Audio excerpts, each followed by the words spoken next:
लोक जे पक्षाचे कोर म्हणजे खऱ्या अर्थानं हार्डकोर कार्यकर्ते आहेत, पण त्यांना टाळण्यात आलं. बऱ्याचशा प्रभागामध्ये एखादे दोन तर असतीलच असे. म्हणजे जवळपास बघा ना, आता 22 प्रभाग आहे. प्रत्येक प्रभागामध्ये एखादा दोन जरी म्हटले तरी 30-40 लोक जे असतील की त्यांच्यावर अन्याय झाले. माझ्या मैत्रिणी आहेत, सविता ठाकरे मग एक नंबरचं तिचं काम होतं. सविता भागवत आहे, असे जयश्री कुबडे आहे. मग यांना का उमेदवारी दिली नाही यांनी? आम्हाला तेच म्हणायचं आहे की ज्यांनी पक्षात काम केलं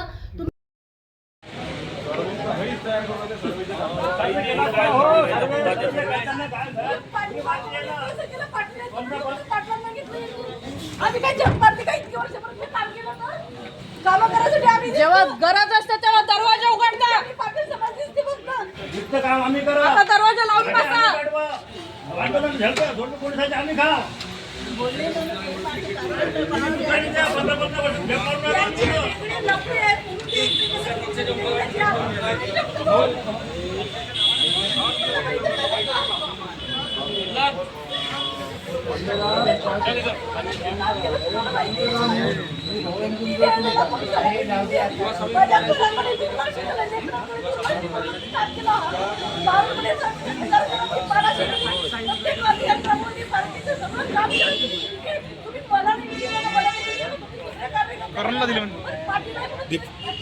तर मला अद्यापपर्यंत कळलेलं नाही आहे. गेली 10 वर्षापासून मी पक्षाचं प्रामाणिकपणे काम करते आहे. परंतु आमच्या प्रभागामध्ये थोडंसं म्हणजे इतरही प्रभागामध्ये बघतोय की थोडंसं जातीचं समीकरण वाटत आहे. मी एक सवनार समाजाची आहे म्हणून मला डावलण्यात येत आहे काय असं मला वाटत आहे. कारण की पक्षाचं काम अगदी प्रामाणिकपणे केलं आहे मी. जेव्हा आमचे प्रदेशावरून जेव्हा कार्यक्रम येतात तेव्हा मी एकमेव महिला अशी होती की जे सदस्य नोंदणी मला जे आपला कार्यक्रम आला होता त्याच्यामध्ये सगळ्यात पूर्ण आणि कमी वेळात काम करणारी मी होती की जिथे माझा मुंबईला कार्यालयामध्ये अतुलजी सावे यांच्या हस्ते सत्कार सुद्धा करण्यात आला. परंतु आज जेव्हा तिकीटची वेळ आली तेव्हा मला डावलण्यात आलं. कुणाची पत्नी असेल, कुणाची बहीण असेल यांना का तिकीट देण्यात आले? आणि पक्षाचे काही नियम असतात की जे लोक फॉर्म भरतात, जे इंटरव्ह्यू देतात त्यांनाच उमेदवारी दिली जाते. परंतु काही ठिकाणी आपण असं बघत आहे की ज्यांनी फॉर्म भरले नाही, ज्यांनी इंटरव्ह्यू दिली नाही त्यांना तुम्ही उमेदवारी कशी दिली? तो माझा प्रश्न आहे.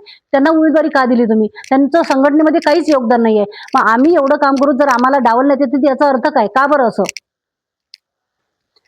माझ्याच प्रभागामध्ये प्रभाग क्रमांक 20 मध्ये ओपन मध्ये मंगेश दादा खोंडे यांच्या मिसेसला उमेदवारी दिली आहे.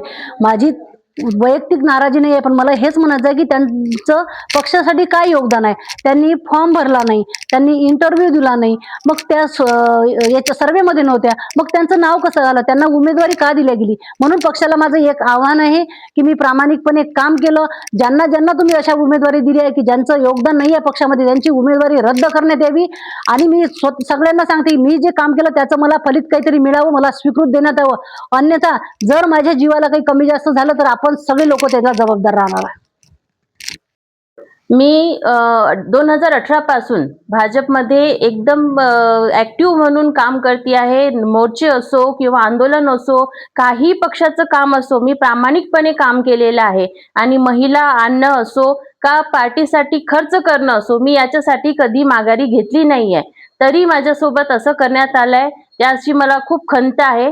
आणि एक प्रामाणिक कार्यकर्त्याला, एक निवडून येणाऱ्या व्यक्तीला तिकीट देण्यात नाही आली, सस्पेन्स मध्ये ठेवण्यात आलं, याचं फार दुःख झालेलं आहे.